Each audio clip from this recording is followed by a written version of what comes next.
आपल्या पुरुष प्रधान संस्कृतीमध्ये महिला बाहेर पडणं ते खूप गुन्हेगार असं समजलं जायचं महिलांना. आणि त्यावेळेस मी एका महिला चळवळीच्या कार्यक्रमामध्ये सहभागी असायचे. ज्या मुली तेव्हा संघर्ष करून घरातून बाहेर माझ्याबरोबर पडल्या, आज सगळ्या यशस्वी आहेत. आणि त्या यशस्वी झालेल्या मुली जेव्हा मला भेटायला येतात तर मला खूप आनंद आणि समाधान वाटतं. बाकी मला सत्ता कशासाठी नको होती, पण ते समाजाची सेवा करण्यासाठी मला संधी हवी होती आणि ती मला ग्रामस्थांनी दिली. आधी मी टू व्हीलर त्यावेळेस 95ला चालवत होते गावात.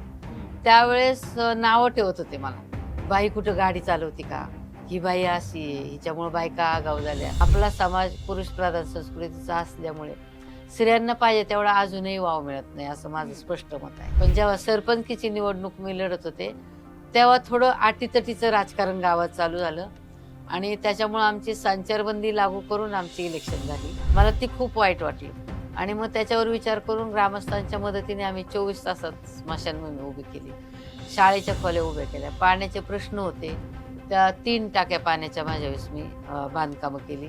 उत्पन्न माझं त्यावेळेस 13 लाखच होतं ग्रामपंचायतीचं, परंतु मी खासदार आमदारांच्या मदतीने जवळजवळ 60 लाख रुपयाचा फंड बाहेर होणार. जिल्हा परिषद सदस्य झाल्यानंतर मी सिंहगडावरती एक विश्रामगृह बांधलं की लोक वरती गेले तर थकून जातील, आपलं काही कार्यक्रम असला तर त्या कार्यक्रमामध्ये आम्हाला मजूरच मिळत नव्हते वरती मटेरियल न्यायला. आता पायऱ्या झाल्या, तेव्हा पायऱ्या नव्हत्या.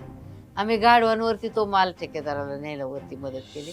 3 गाढवं मेली आमची, पण ते गेस्ट हाऊस आम्ही बांधलं. म्हणजे माझा स्वभाव असा झालाय की करायचं ते चांगलं करायचं आणि हाती घेतलेलं सोडायचं. शैक्षणिक पहिली पात्रता वाढली तर आर्थिक वाढते आणि आर्थिक वाढली तर सामाजिक वाढते.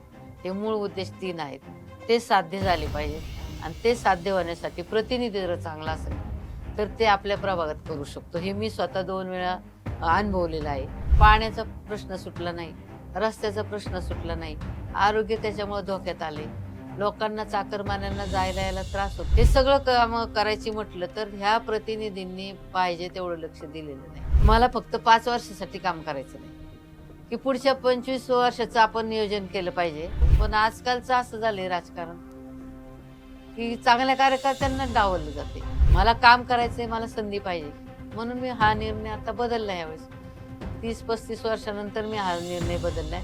सत्तेशिवाय शानपण चालत नाही हे मला कळून चुकलं. तर माझं कुटुंब, माझा प्रभाव, एवढं मी त्या 2 वर्षाच्या काळात करू शकले. मला जर असे 5 वर्ष मिळाले असते तर मी आणखीन खूप चांगले काम करू शकले असते आणि आता मी करणार. ते सगळे मला आता मतदान त्यांचं देऊन मला पुढे पाठवतील आणि मी त्यांच्यासाठी खूप, मला जेवढं जमल रात्रंदिवस मी त्यांच्यासाठी कष्ट करणार. उद्योगधंदे असतील, क्रीडांगण असतील, ह्याच्यात मुलं एकत्र यावीत आणि त्यांच्या विचारांची देवाणघेवाण होऊनच त्यांची पिढी आपण सुधारू शकतो. मी आज 40 वर्ष समाजकार्य करते, पण त्यात मला कुणीही दाखव या बाईने आम्हाला फसवलं. मला त्या सत्तेतून पैसा कमवायचाच नाही.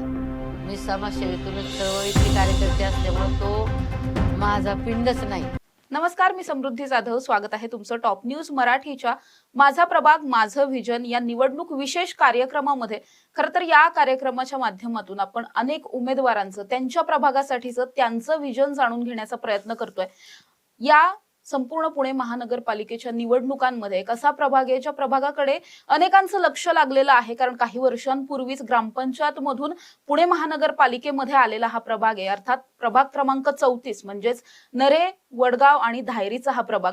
खूप मोठी लोकसंख्या आहे, मोठा प्रभाग आहे. प्रभाग रचनेमध्ये अनेक बदल झालेले आहेत आणि या सगळ्याच्या नंतर इथल्या शिवसेना उद्धव बाळासाहेब ठाकरे गटाच्या ज्या अधिकृत उमेदवार आहेत त्या सुरेखा रमेश दमिष्टे माझ्या बरोबर आहेत. ताई, खूप स्वागत आहे तुमचं टॉप न्यूज मराठीमध्ये. ताईंचं, त्यांच्या प्रभागासाठीचं विजन आपण जाणून घेणार आहोत. मात्र ताईंची थोडक्यात जर ओळख करून द्यायची झाली तर मुळात 40 वर्षांपासून समाजकार्य, राजकारण असं दोन्ही मिळून केलेलं आहे. खरं तर या सगळ्यामध्ये कुटुंबाची साथ तर होती, मात्र त्या एकट्या लढत होत्या हे देखील तितकंच खरंय, कारण मुलं लहान होती. आणि असं सगळं असताना ज्या प्रभागामध्ये किंवा ज्या परिसरामध्ये एखादी महिला अशा पद्धतीने उभी राहू शकत नव्हती, त्या काळामध्ये त्या एकट्या उभ्या होत्या आणि पहिल्या महिला सरपंच त्या प्रभागाच्या झालेल्या होत्या आणि तिथपासून ते आता थेट नगरसेविका होण्याचं पाहिलेलं स्वप्न.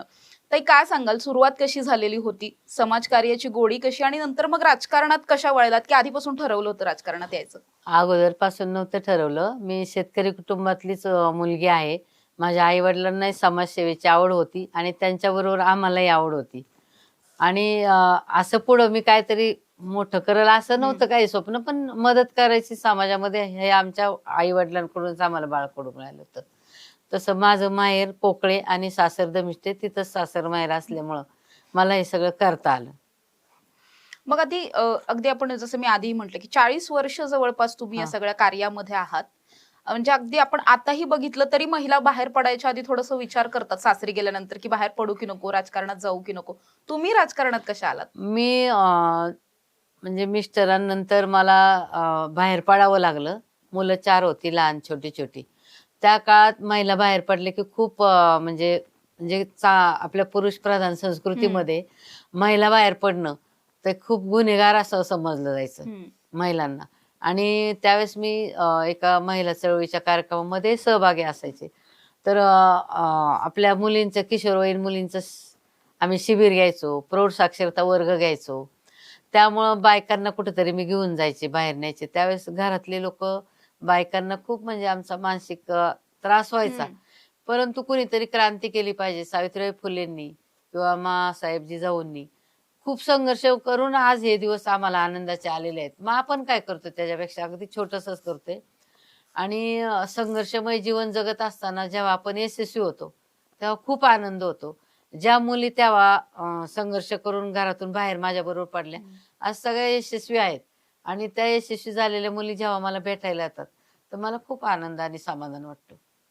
मग अगदी चळवळीपासून सुरू झालेलं हे सगळं काम राजकारणाकडे गाडी कशी काय वळाली? म्हणजे समाजकार्य करत असताना लेडीजचं 33% आरक्षण हं, पवार साहेबांनी त्यावेळेस जाहीर केलं आणि मग आम्हाला ते आम्ही 5 महिला सदस्य ग्रामपंचायतीमध्ये गेलो आणि तो प्रवास चालू झाला. मला म्हणजे माझ्यासारखीच एक स्त्री पुढं चांगली उभी राहिली पाहिजे ही माझी मानसिकता होती, की खूप कौटुंबिक हिंसाचारामध्ये मी अ, पाहिले होते. खूप प्रश्न होते. ते सोडवण्याचा प्रयत्न सत्तेशिवाय चालत नाही, कोणत्याही गोष्टी करायला.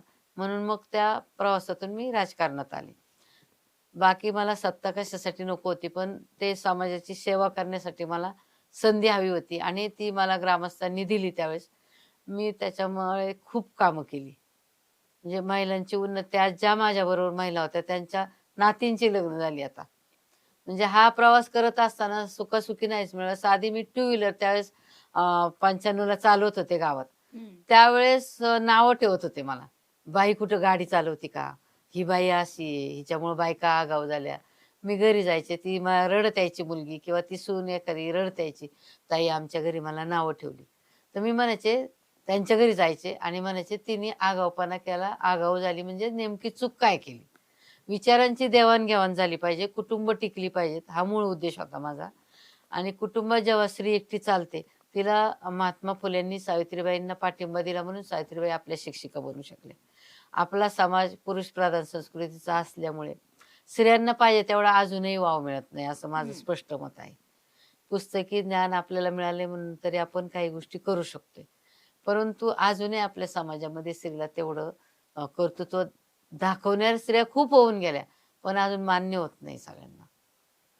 मग नक्कीच जसं तुम्ही म्हटलात, की अगदी तुम्ही टू व्हीलर चालवलेली मान्य होत नव्हती. हो, पण पण आज तरी ते सुद्धा निवडणुकीला उभं राहण्याची हो, हिंमत दाखवलीत. दाखवली म्हणजे पहिली निवडणूक आठवते का आता? हो, कशी झाली होती आठवते काय? म्हणजे जेव्हा सदस्य झालो तेव्हा गावच्या लोकांनी बिनविरोध घेतला आम्हाला. पण जेव्हा सरपंचकीची निवडणूक मी लढत होते, तेव्हा थोडं अटीतटीचं राजकारण गावात चालू झालं आणि त्याच्यामुळं आमची संचारबंदी लागू करून आमची इलेक्शन झाली आणि मग त्यावेळेस असं होतं, की आमच्या वादात आपल्याला कोण त्रास देईल म्हणून दुसरे लोकं माझ्याशी काही बोलत पण नव्हते.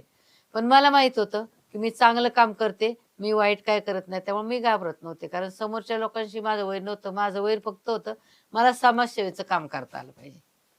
हा मूळ उद्देश माझा होता. त्यामुळे मला कधी भीती नाही वाटली. आपल्याला चुकीचं काही करायचंच नव्हतं ना. मग आता जेव्हा तुम्ही पहिली निवडणूक लढवली, त्याच्यानंतर तुम्ही सरपंच सुद्धा झालात, हो. ग्रामपंचायत सदस्य होतात. हां. असं सगळं असताना कोणकोणती अशी कामं आहेत, जी तुम्हाला करायची होती आणि तुम्ही ती करून दाखवलीत? अ, मूळ म्हणजे प्राथमिक आरोग्य उपकेंद्र चालू केलं, की त्या ठिकाणी प्राथमिक गरज असते. गोरगरीब लोकांना थोड्या पैशात गरज लागते. मग ते प्राथमिक आरोग्य उपकेंद्र मी सरपंच असताना चालू केलं. नंतर त्याच्यानंतर आमची स्मशानभूमी होती, की दोन अंत्यविधीच्या वेळेस ओढ्याच्या कडेला असल्या कारणाने कुत्रे थोडस पाण्यात बसून उडी मारून हातपाय ओढून नेले लोकांचे दोन. मला ती खूप वाईट वाटलं. आणि मग त्याच्यावर विचार करून ग्रामस्थांच्या मदतीने आम्ही 24 तासात स्मशानभूमी उभी केली, शाळेच्या खोल्या उभ्या केल्या. पाण्याचे प्रश्न होते, त्या 3 टाक्या पाण्याच्या माझ्या वेळेस मी बांधकामं केली. एक विहीर बांधलेली होती, पण त्यात कचरा पडायचा, ते पाणी प्यायला गावाला यायचं. म्हणून त्याच्यावर बांधकाम, ते विहीर पहिली खोदलेली होती माझ्या अगोदरच्या बॉडीने. मग मी गेल्यानंतर त्या विहिरीचं बांधकाम करून त्याच्यावर जाळी टाकली, तिथे एक वरती पाण्याची टाकी केली, की जेणेकरून लोकांना त्या विहिरीवरून आलेलं पाणी विहिरीत टाकून त्याच्यामध्ये औषध टाकून ते पाणी लोकांना चांगल्या पद्धतीचं देता येईल. ते पाण्याची सोय केली. उत्पन्न माझं त्यावेळेस 13 लाखच होतं ग्रामपंचायतीचं. परंतु मी खासदार आमदारांच्या मदतीने जवळजवळ 60 लाख रुपयाचा फंड बाहेरून आणला. की बॅरिस्टर विठ्ठलराव गाडगीळ होते त्यावेळेस, नानासाहेब नवले खासदार होते, अशोकांना मोळ होते, नंतर अशोकांना पण खासदार झाले. असे बाहेरून फंड आणून मी अत्यावश्यक ज्या सोयी आहेत की दवाखाना, बालवाडी, शाळा, समाज मंदिर, म्हणजे मागासवर्गीय लोकांना किंवा गरीब लोकांना मोठ्या फीज भरून कार्यालय घेता येत नाही. मग त्यांचे छोटे छोटे कार्यक्रम करण्यासाठी एक समाज मंदिराचं, समाज कल्याण विभागाकडून मी एक समाज मंदिर बांधून घेतलं सरपंच असताना. अंगणवाडी एक बांधून घेतली, ती लोकवर्गणीतून केल्या. 4 शाळेच्या खोल्या लोकवर्गणीत केल्या. शासकीय फंड पण घेतले, खडूफाळा योजनेतून पण शाळा बांधल्या. जिल्हा परिषद सदस्य झाल्यानंतर मी सिंहगडावरती एक विश्रामगृह बांधलं, की लोक वरती गेले तर थकून जातील, आपलं काही कार्यक्रम असला तर. तर त्या कार्यक्रमामध्ये आम्हाला मजूरच मिळत नव्हते वरती मटेरियल न्यायला. आता पायऱ्या झाल्या, तेव्हा पायऱ्या नव्हत्या. आम्ही गाढवांवरती तो माल ठेकेदाराला न्यायला वरती मदत केली. 3 गाढवं मेली आमची, पण ते गेस्ट हाऊस आम्ही बांधलं, मध्ये सोडलं नाही. म्हणजे माझा स्वभाव असा झालाय की करायचं ते चांगलं करायचं आणि हाती घेतलेलं सोडायचं नाही. त्यामुळे मी आजपर्यंत मला स्वतःला लोकांचं सहकार्य, म्हणजे राजकीय नेते असतील किंवा शासकीय अधिकारी असतील, त्यांच्या समन्वय चांगला असल्यामुळे मी ही सगळी कामं करत राहिले. पोलीस स्टेशनला मी 20-25 वर्ष सदस्य म्हणून काम करते. विशेष कार्यकारी अधिकारी म्हणून पण मी 15 वर्ष काम केलं. वेगवेगळ्या समन्वय समितीवरती पण मी काम केलं. मला समाजकार्याची आवड आहे. मला चीड एकच आहे की ह्या समाजामध्ये जे चुकीच्या पद्धतीने रस्त्याला लोक जातात, त्याचं कारण असं असतं की त्यांना योग्य मार्गदर्शन वेळेच्या वेळी मिळत नाही. तर आपल्याला ह्या जर मी निवडून आले तर लोकांना सुधारित केंद्र किंवा उद्योग व्यवसाय, महिलांना, आता नोकऱ्यांचा तर काही विषय नाही राहिलेला, परंतु त्यांचे व्यवसाय चांगल्या पद्धतीने वाढवून, कुठल्या मार्गाला कोण कुठं महिला गेली किंवा पुरुष गेला तर त्यांचे स्थैर्य घरात येतं. आर्थिक सुधारणा झाली की स्थैर्य घरात येतं. शैक्षणिक पहिली पात्रता वाढली तर आर्थिक वाढते, आणि आर्थिक वाढली तर सामाजिक वाढते. हे मूळ उद्देश 3 आहेत. ते साध्य झाले पाहिजेत, आणि ते साध्य होण्यासाठी प्रतिनिधी जर चांगला असेल तर ते आपल्या प्रभागात करू शकतो. हे मी स्वतः 2 वेळा अनुभवलेलं आहे. मी बाजारगाळे, त्या झेडपीच्या काळामध्ये बाजारगाळे खेडशिवापूर येथे आणि बांडेवाडी येथे आम्ही बाजारगाळे पण बांधले जिल्हा परिषदेच्या निधीतून. आणि म्हणजे छोटे मोठे खूप कामं केली, रस्त्याची केली, किंवा आता आम्ही ग्रामपंचायतमध्ये असताना हागणदारी मुक्त गावं करण्याच्या योजना होत्या, त्याच्यासाठी प्रयत्न केला. सुधारित चुलींचा प्रयत्न केला, किंवा प्रौढ साक्षरता वर्ग चालवले. त्याच्यातून महिलांच्या विचारांची देवाणघेवाण झाली. आरोग्यश्रीनी कसं सांभाळावं तो प्रश्न त्यांचा सोडवला गेला. आज महिला आपल्या स्वतःच्या जीवनामध्ये आरोग्याकडे लक्ष देऊ लागलेले आहेत. आणि एक मला त्यावेळेचा विषय दिला होता की स्त्री स्त्रीची शत्रू आहे, तर माझा विरोध आहे त्याला. तर स्त्री स्त्रीची शत्रू नसून तिला दिलेल्या संधीमध्ये ती सोनं करते, हे मी सिद्ध करून दाखवलेलं आहे. जेव्हा स्त्रीला वाव मिळतो, चर्चेमध्ये कुठेतरी सहभागी होते, त्यावेळेस तिचे विचार चांगलेच होतात ना. तुम्ही बाहेरच येऊन देत नाही. लहानपणी बापाचं नाव, तरुणपणात नवरा देव, म्हातारपणी सेवाभाव. बाई कधी मोकळ्या मनाने चर्चा करत नाही. त्यामुळे तिच्याकडून त्या अनावधानाने, जो पुरुष चांगला असतो खंबीर, ती बाई कधीच कुटुंबाला चुकीच्या मार्गाला नेत नाही. पण पुरुष करते, पुरुषच काही प्रमाणात करते, पुरुषच नीट सपोर्ट करत नाही. त्यामुळे ती स्त्री चुका करते. म्हणून स्त्रीची स्त्री शत्रू नाही, तिच्या विचारांबरोबर आपण शत्रुत्व मानलं पाहिजे, असं माझं मत आहे. ताई, खरं तर तुम्ही बोलताना इतकी सगळी कामांची लिस्ट सांगितलीत मोठी, पण ही सगळी कामं झाली होती जेव्हा ग्रामपंचायत होती.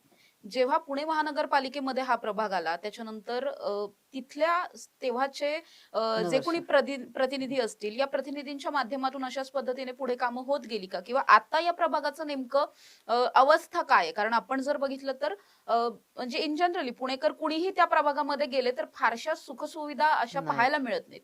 तुम्ही तिथे स्थानिक नागरिक आहेत. काय वाटतं आता तिथला विकास झाला असं म्हणू शकतो का?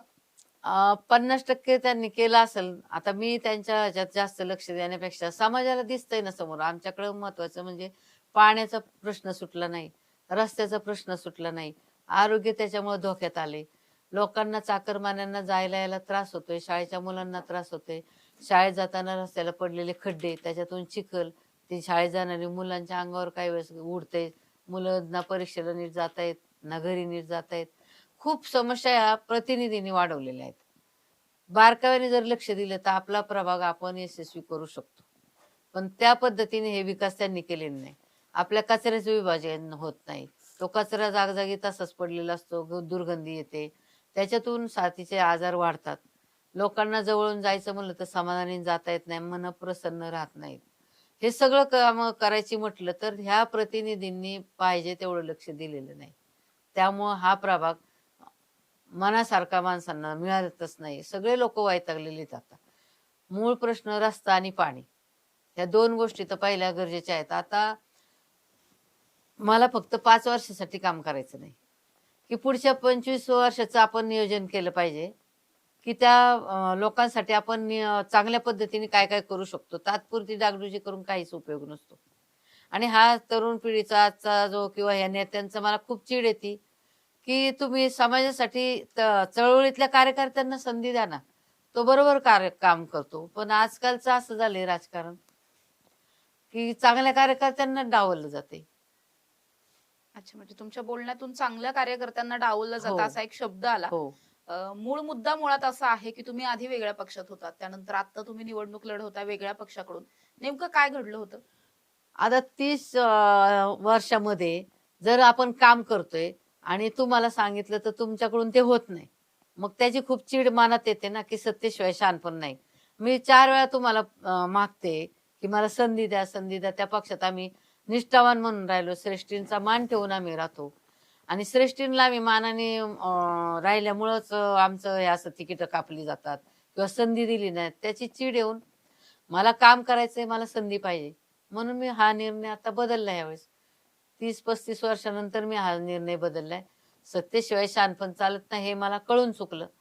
आणि त्या सत्तेसाठी मी आज हा निर्णय घेतला आणि तो माझा निर्णय घेत असताना लोकांमधून इतकी चीड आता लोकांनी म्हणजे मला बोलून दाखवली, की ताई तुमच्यासारखे कार्यकर्ते काम करणारे का नाही हे लोकं देत? का असं करतात? आता आमचा प्रश्न आहे, तुम्ही फक्त संधी घ्या. न्याय द्यायचं काम आम्ही मतदार ठरवणार आहे. ह्यावेळेस तुमच्या कुठल्याही पक्षाच्या श्रेष्ठींचं आम्ही ऐकणार नाही. आम्ही मतदार राजा ठरवणार आहे, की आता कुणाला संधी द्यायची. आणि खूप चिडलेला, वैतागलेला हा समाज आहे, की त्यांना त्यांच्या मनासारखं सगळं होत नाही किंवा त्यांच्या झोपडीत जाऊन आपण त्यांच्या मनाचं विचार करणं, हे सुद्धा आत्ताच्या काही लोकांना जमत नाही. बरोबर आहे ताई. जसं तुम्ही म्हटलात, की खूप अजून काम होणं त्या परिसरामध्ये हो, बाकी आहे असं हो. तुमचं म्हणणं आहे. मात्र या सगळ्याच्या नंतर वरवर करणी ज्या गोष्टी दिसतात त्यातली सगळ्यात महत्त्वाची गोष्ट अशी, की या प्रभागामध्ये अक्षरशः कचरामय प्रभाग झाला असं आपण म्हणू शकतो. रस्त्याला ठिकठिकाणी कचरा दिसतो. दुर्गंधी खूप मोठ्या प्रमाणात आहे. डास असतील, मच्छर असतील. म्हणजे हे इन जनरली रस्त्यावरून कुणीही जात असतील, कुठलेही नागरिक असतील, स्थानिक असं नाही, पण बाहेरच्यांना पण दिसणारी गोष्ट आहे. म्हणजे अनेकदा हो, पाण्याचं असं असतं, की ते तिथे राहणाऱ्यांना माहीत असतं, की हो, पाणी येत नाही. हो. मात्र कचरा असेल किंवा अशा पद्धतीने रस्ते चांगले नाहीत वगैरे या गोष्टी कुणालाही दिसून येतात. या सगळ्यावरती आणखी किती काम होणं बाकी आहे असं वाटतं? काम होणं म्हणजे प्रतिनिधीची जबाबदारी असते, की जेव्हा आपण रस्त्याचं टेंडर काढतो, त्यावेळेस तो रस्ता नीट होतोय का नाही? ते चेंबरचा खड्डा नीट त्याच्या लेव्हलला येतोय का नाही? हे काम पाण्याच्यासाठी ओव्हरशेअर असतात, इंजिनिअर असतात, चीफ इंजिनिअर्स असतात. त्याच्यानंतर बिलं निघतात. ते सगळं काम झाल्यानंतर प्रतिनिधीची त्याच्यावर सही असते.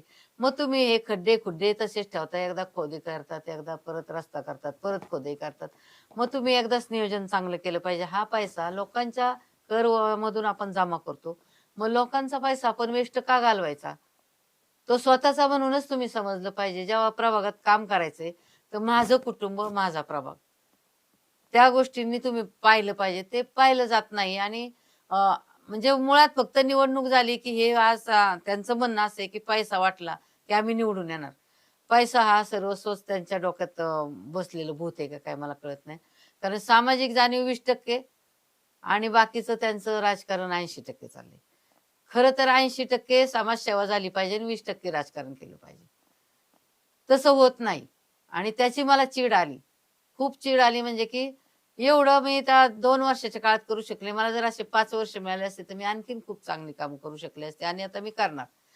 ती करणार म्हणजे ह्या मतदार राजाच्या जीवावरच करणार. ते सगळे मला आता मतदान त्यांचं देऊन मला पुढे पाठवतील आणि मी त्यांच्यासाठी खूप मला जेवढं जमल रात्रंदिवस मी त्यांच्यासाठी कष्ट करणार. तुमचा जो प्रभाग आहे, जसं मी आधी म्हटलं की समस्या खूप आहेत, समस्यांची मोठी यादी आहे तुमच्याकडे. हो. मात्र असे कोणकोणते प्रोजेक्ट किंवा अशा काही संकल्पना आहेत ज्या तुम्ही निवडून आल्याच्या नंतर तुम्हाला या राबवायच्याच आहेत आणि तुम्ही काहीही झालं तरी याच्यावरती काम करणार आहात? सगळ्यात पहिली म्हणजे रस्त्याची समस्या ती दूर झाली पाहिजे. त्याच्यासाठी आम्ही 2 वर्ष उपोषण करतोय, रास्ता रोको आंदोलन करतोय. पार आझाद आझाद मैदानावर जाऊन आम्ही पावसात आंदोलन केलं त्या रस्त्यासाठी. आणि पाणी स्वच्छ मिळालं पाहिजे. त्याच्यानंतर क्रीडांगणं मोठी झाली पाहिजेत. अग्निशामक दल जवळ पाहिजे. पोलीस चौकी जवळ पाहिजे, की जे कौटुंबिक हिंसाचार होतात. तर जवळ पोलीस चौकी असेल तर थोडासा वचक राहतो. माझ्या महिला चांगल्या सुरक्षित राहतील. आणि एकमेकींच्या विचाराने त्या चांगल्या राहण्यासाठी एक बचत गटांचं माध्यम आता आहे. त्याच्यातून पण आम्ही जवळ-जवळ 24 वर्ष माझे बचत गट चालू आहेत. आमचा बचत गट 2003 पासून आम्ही चालू केलंय, तो अजून बंद नाही. त्याच्यातून खूप प्रगती महिलांची झाली. तर त्या महिलांची प्रगती होण्यासाठी आपल्या गावचा विकास आणि आपल्या प्रभागाचा विकास खूप मागे राहिलेला आहे. पण ज्या शासनाच्या योजना आहेत, त्या माझ्या प्रभागात माझ्या वाट्यावर येणाऱ्या पण मी पूर्ण करणार आहे आणि दुसऱ्यांच्या आमदार, खासदार फंडातून पैसे आणून पण अजून वाढीव काम मी करणार. म्हणजे मूळ समस्या आहे ती रस्ता, पाणी आणि आरोग्य. या 3 महत्त्वाच्या गरजा तर माझ्या दृष्टीने आहे. क्रीडांगणं पण मोठी झाली पाहिजेत, की विरंगुळा केंद्र झाली पाहिजेत. आजकाल काय झालंय ह्या धकाधकीच्या जीवनामध्ये तरुण कामासाठी बाहेर जातात. म्हातारे लोक घरात असतात. त्यांना विरंगुळा केंद्र पाहिजेत, महत्त्वाची, स्वच्छ पाहिजेत, सुसज्ज चांगली पाहिजेत. व्यायामशाळा असल्या किंवा क्रीडांगणं चांगली असली तर मुलं चुकीच्या पद्धतीने ज्या ठिकाणी जातात ती जाणार नाहीत. चांगल्या ठिकाणी येतील. त्यांच्या शरीराचं आरोग्य वाढेल. आरोग्यानंतर विचार वाढून ते व्यावसायिक शिक्षण घेतील. काहीतरी व्यवसाय करतील. नोकऱ्या सगळे करूच शकत नाही. पण जे आपल्या प्रभागामध्ये एकमेकांसाठी करता येईल ते एकत्र आल्याशिवाय विचार होऊ शकत नाही.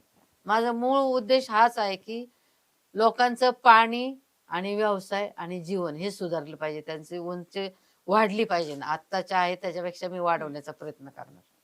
ताई, तुम्ही बोलताना तरुणांबद्दल बोललात, की हो, तरुणांनी चुकीच्या मार्गाला जाऊ नये यासाठी काही गोष्टी तुम्हाला करायच्या. हो, मात्र असं सगळं असताना पुणे शहरामधली एकंदरीत परिस्थिती किंवा तुमच्याही प्रभागाबद्दल जर आपण बोलायला गेलो तर दर 2-3 दिवसांनी एकतरी बातमी असते, की या भागांमध्ये गाड्यांची तोडफोड झाली, कुणावरती तरी कोयत्याने वार झाले, कुठेतरी एखादा मर्डर झाला.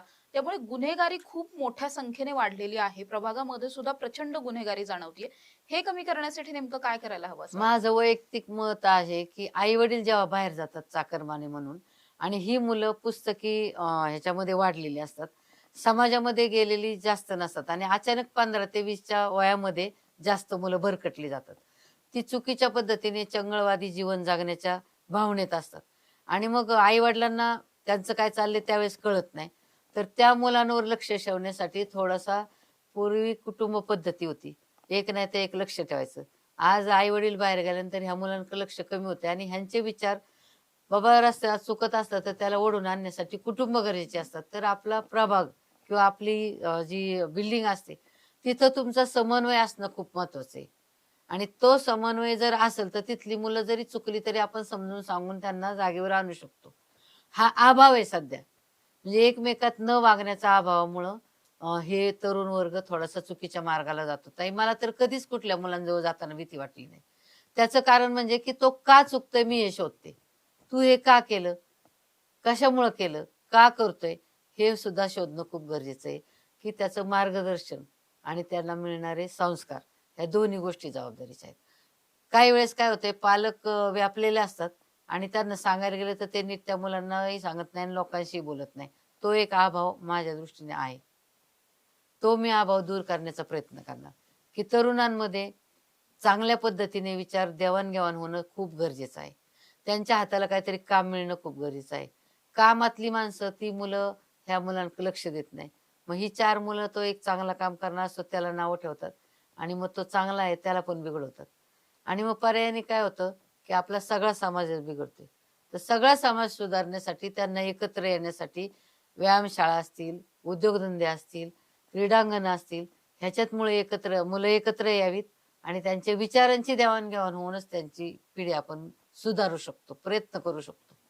ते आणखी एक प्रश्न आहे. तुम्ही इतके वर्ष समाजकार्य करताय किंवा आता राजकारणामध्ये सुद्धा आहात. सध्या असा एक ट्रेंड पाहायला मिळतो, की राजकारण म्हटलं किंवा नगरसेवक व्हायचंय असं म्हटलं, की पटकन झटपट आपल्याला पैसा कमवता येईल अशी एक मेंटॅलिटी झालेली आहे किंवा टेंडर सिस्टम जी असते, मग डमी कुठेतरी बिल्डर्स उभे करणं, कॉन्ट्रॅक्टर उभे करणं वगैरे अशा माध्यमातून जो उमेदवार यंदाच्या वर्षी निवडणुकीला प्रचारासाठी टू व्हीलरवर जात असतो, तो पुढच्या वेळेस डायरेक्ट त्याच्याकडे 4 गाड्या आलेल्या असतात, एखादं मोठं घर असतं, कुठेतरी दुकान वगैरे घेतलेलं असतं.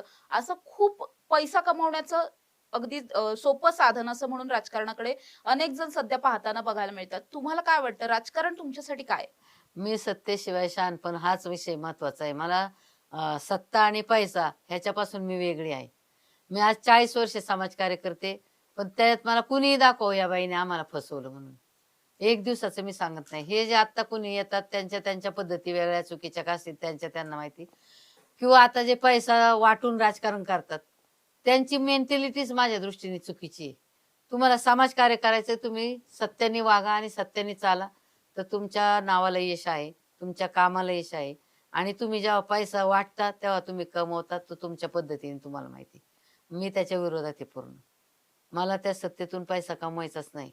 मी समाजसेवेतूनच चळवळीतली कार्यकर्ते असल्यामुळे तो माझा पिंडच नाही. तत्वनिष्ठपणा आहे थोडासा. तत्वनिष्ठपणा आहे आणि जगायचंय जाताना काही बरोबर जात नाही हे मला माहितीये. माझ्या जगण्यासाठी माझ्या कुटुंबाकडे माझ्या पोटापुरते सगळी प्रॉपर्टी माझी आहे. माझी मुलं-बाळं, माझी नातवंड, माझी मी सुखी जगू शकते. मी आजपर्यंत कुणालाही फसवून काही राजकारण केलेलं नाही. आणि मी घरातही बसून राहत नाही. मी 24 तास माझं कामातच मी विश्रांती काय रात्री घेत असेल, त्याच्यानंतर मी कधी झोपा काढून राहत नाही. मला म्हणजे माझं शरीरच चळवळीत घालवलेले मी शेवटपर्यंत घालवणार. बरं आता तुम्ही पुन्हा एकदा निवडणुकीला सामोरे जाताय. पॅनल नेमकं कसं आहे आणि काय वाटतंय सध्या कशा पद्धतीने निवडणुकीला सामोरे जाणार आहात? मतदारांना काही आवाहन करताय का? मतदारांना मी एकच सांगते, की तुम्ही मला जर तुमचं अमूल्य मत देऊन संधी दिली, तर तुमच्या त्या मताचा मी दुरुपयोग करणारच नाही. त्याच्यासाठी तुमच्यासाठी मी जे काही त्याग करून माझ्या स्वतःच्या करता येईल तेवढं मी जास्तीत जास्त प्रयत्न करणार. मी पैसा कमवण्याचा कधीच विचार करणार नाही आणि केला पण नाही आतापर्यंत. सरपंच होते, जेडपी सदस्य होते, पण कधी मी कोणाला तसल्या आशेने पाहिलंच नाही. आत्ताची जी ही नवीन लोक येत आहेत त्यांचा जो ट्रेड आहे काही लोकांचा, त्याच्यामुळे तर देशाचं वाट लागत चालली आहे, माझं असं मत आहे. चीड येते आता खूप, की जे मेले क्रांतिकारक, जे आपले छत्रपती होते, जे आपले संभाजीराजे होते, त्यांनी आज त्याग करून इतक्या जीवाचं बलिदान देऊन तुम्हाला हे स्वराज्य दिले आणि तुम्ही चुकीच्या पद्धतीने भ्रष्टाचार करून चळवळीतले माणसांना बाजूला टाकताय आणि काय पैसा बघून तुम्ही सत्ता देताय. हे खूप खूप म्हणजे चिड येण्यासारखे. म्हणून मी आता हे वेळेस जो निर्णय घेतला हा लोकांच्या आग्रहास्तव घेतला. आता मी जे निवडणुकीला उभी राहिले आहे ते पॅनल म्हणजे मी सुरेखा रमेश दमिष्टे, त्याच्यानंतर प्राजक्ता अमोल दांगट आणि शिंदे हे तिघजण उद्धव बाळासाहेब ठाकरे या गटाचे आहेत आणि आम आदमी पार्टीचे धनंजय बेनकर हे आहेत. असा आमचा चौघांचा पॅनेल आहे. त्या पॅनेलमध्ये आम्ही सर्वसामान्य कुटुंबातलेच उमेदवार आहोत. भलाढ्य असे कोणी नाहीयेत. परंतु सर्वसामान्य कुटुंबातल्या माणसांना सर्वसामान्य जनतेची काय उणीव आहे ह्याची जाणीव आहे आणि मतदार आम्हाला त्या पद्धतीने आपलं अमूल्य मत देऊन ते काम करण्याची संधी देतील ही आमची म्हणजे खात्री आहे. आणि मतदार सुद्धा चिडलेला आहे ह्या चुकीच्या पद्धतीला आणि चुकीच्या नेत्यांना. त्यामुळे आम्हाला 100% ना 101% खात्री आहे आम्ही निवडून येणार आणि विजयी होणार. नक्कीच सुरेखाताई, तुम्हाला तुमच्या या निवडणुकांसाठी प्रचारासाठी खूप शुभेच्छा. माझ्याबरोबर सुरेखा दमिष्टे होत्या, प्रभाग क्रमांक 34 म्हणजेच धायरी आणि वडगावचा हा प्रभाग आहे, खूप मोठा प्रभाग आहे, त्यामुळे समस्या सुद्धा मोठ्या प्रमाणात आहेत आणि याच समस्या सोडवण्यासाठी त्या स्वतः रिंगणात उतरलेल्या पाहायला मिळतात. व्हिजन आहे मोठ्या प्रमाणामध्ये, पुढे जाऊन नेमकं कशा पद्धतीने काम करायचंय, जे काम ग्रामपंचायत असताना केलेलं होतं, सरपंच असताना केलेलं होतं, त्यापेक्षाही मोठ्या लेवलवरती जाऊन काम करायचंय नगरसेविका झाल्यानंतर. त्यामुळे त्यांचं हे व्हिजन घेऊन आता निवडणुकीला सामोरे जाताना आपल्याला पाहायला मिळतात. अर्थात या सगळ्याला तिथले मतदार नेमके कशा पद्धतीने प्रतिसाद. आता जोकासू एसटीपी या अत्याधुनिक जॅपनीज तंत्रज्ञानाने सुसज्ज, quick installation, energy efficient, noiseless blowers, low maintenance या आणि अशा वैशिष्ट्यांनी परिपूर्ण जोकासू एसटीपी तंत्रज्ञान प्रकल्प उभारणीपासून ते विक्री पश्चात समाधानकारक सेवा देणारी, भारताबरोबरच परदेशात देखील प्रकल्पांची यशस्वी उभारणी करणारी company Deccan water treatment private limited.